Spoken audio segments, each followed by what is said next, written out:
To say it is a hot and muggy day is an understatement. I want to show you guys an update on a little bit of TSI that I'm doing right here on the hunting grounds. This is the last bit of TSI that I'll do on my personal hunting grounds for the year.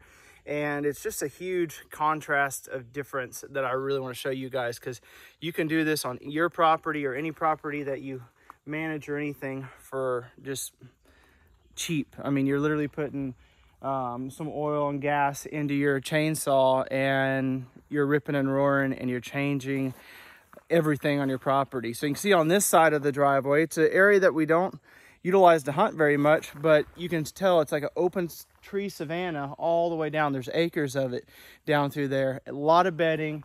This is a newer area that I did this year, so you can see a lot of green growth coming up. And I'm doing the exact same thing on this side of the food plot. I waited till this time of year to do it because not an area that really holds any bucks up here, a lot of does. And even then it kind of struggles to hold does. So I was like, you know what, I can do this even closer to deer season, then get out of here. And this will change the way these deer utilize this area of the property. I can promise you that. So let me show you guys exactly what we're doing here. Back here behind me is the area that I've been cutting and working for the last hour and a half. And kind of got about a 30-yard area until I'm to where I have done some other management. I'm going to show you that and show you the contrast of the difference of what I'm doing here. So there's the area that I cut before. Just look at the vegetation and lack of anything down low in this area. This is what this whole area back behind me was like. Just a closed canopy, a lot of young submissive trees in here, no vegetation growth whatsoever. You can see deer browsing right there on some grapevines. There's just absolutely nothing. And then walk 10 yards and look at this vegetation here. So this is a combination of using hack and spray. As you can tell, we've got a lot of these hickories that I've hack and sprayed and now they are dead. And look at the amount of sunlight it allows to come through. You got vegetation all down through here. You got a diverse ecosystem here now that really the deer absolutely love. They're in here, they're bedding, they're feeding, everything, compared to if you take a look over, this is what it was. So pretty dang cool. I mean, I've done probably about a half acre or so in the last 45 minutes, 30 to 45 minutes, just depending on how big the trees are that you're cutting in that area. I'm taking out a majority. We got some sugar maples, we have hickories, we got submissive white oaks and red oaks and elm and ash.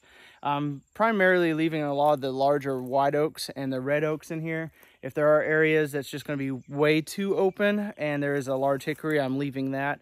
I'm leaving some mulberries because they're kind of a smaller tree that produces a great fruit for wildlife.